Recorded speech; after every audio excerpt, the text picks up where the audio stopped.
Hello and welcome to Book on a Shelf. Today, we're diving into one of Shakespeare's darkest and most powerful tragedies, Macbeth. This is the absolutely gripping story of how a celebrated hero, a valiant Scottish general, lets a little supernatural prophecy light a fire of murderous ambition inside him. It's a journey down a very, very bloody path to get a crown and, well, spoiler alert, to his own tragic end. Right from the get-go, the play just throws us into this world of moral chaos and supernatural weirdness. I mean, what does fair is foul and foul is fair even mean?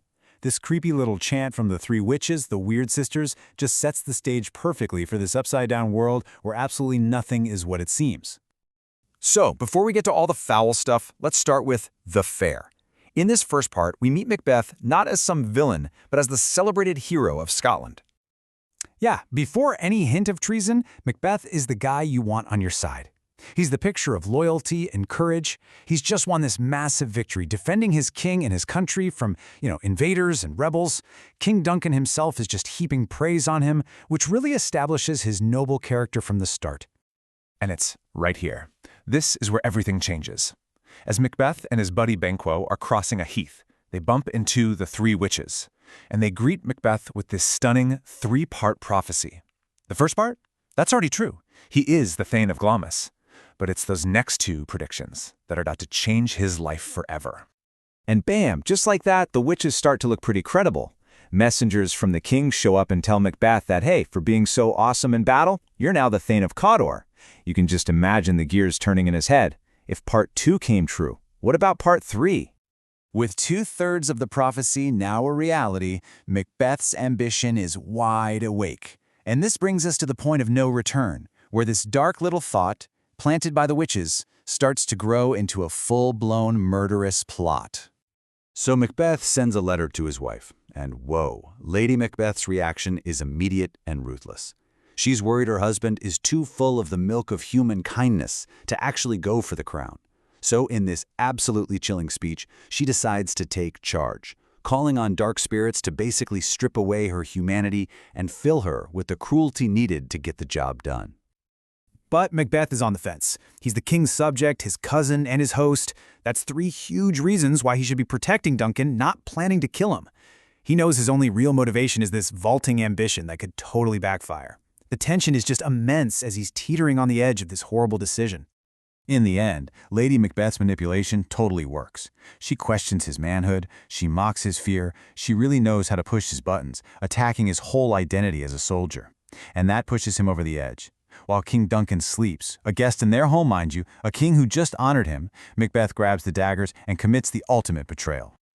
And this just brilliantly shows the immediate psychological fallout. The second the king is dead, Macbeth is drowning in guilt and paranoia. He thinks he hasn't just murdered a man, but he's murdered innocence itself. He's murdered sleep. This is the beginning of a torment that will literally never leave him. So Macbeth has the crown now, but the guilt that's killing his sleep is also poisoning his entire reign. His new kingdom isn't peaceful. It's built on murder and paranoia, and the only way to keep it is with more blood. Remember, the witches didn't just have a prophecy for Macbeth, did they? They also told his friend Banquo that his kids would be kings. That knowledge is now haunting the new King Macbeth. He starts to realize he's destroyed his own peace, his own soul, all for a fruitless crown, just to put Banquo's kids on the throne. And so, the violence just keeps escalating. This timeline here shows the horrifying progression. First Duncan to get the throne, then Banquo to secure it. When his assassins manage to kill Banquo but let his son Fleance escape, Macbeth's paranoia goes into overdrive, leading to his most brutal act yet, the senseless slaughter of the family of a nobleman named Macduff, who has fled to England. This is the scene where Macbeth's private guilt just explodes into public view. During a feast, he sees the ghost of his murdered friend sitting in his chair. To everyone else, he's just screaming at an empty stool. His terror is so complete that Lady Macbeth has to kick everyone out. His reputation as a stable leader? Shattered. Okay, so he's being haunted by ghosts, he's spiraling out of control, a desperate Macbeth decides he needs more answers. And where does he go? Right back to the source of all his problems, the witches. The witches whip up these 3 apparitions that deliver new prophecies. The first one is a straight-up warning, beware Macduff. Okay, fair enough. But the next 2, they sound like guarantees of invincibility. I mean, how could anyone not be born of a woman? And how could a forest possibly get up and move up a hill? So here's the crucial part. These prophecies give Macbeth a fatal dose of overconfidence. He starts to believe he's literally untouchable. And it's this false sense of security that leads him to order the murder of Macduff's wife and children, an act of pure, pointless cruelty.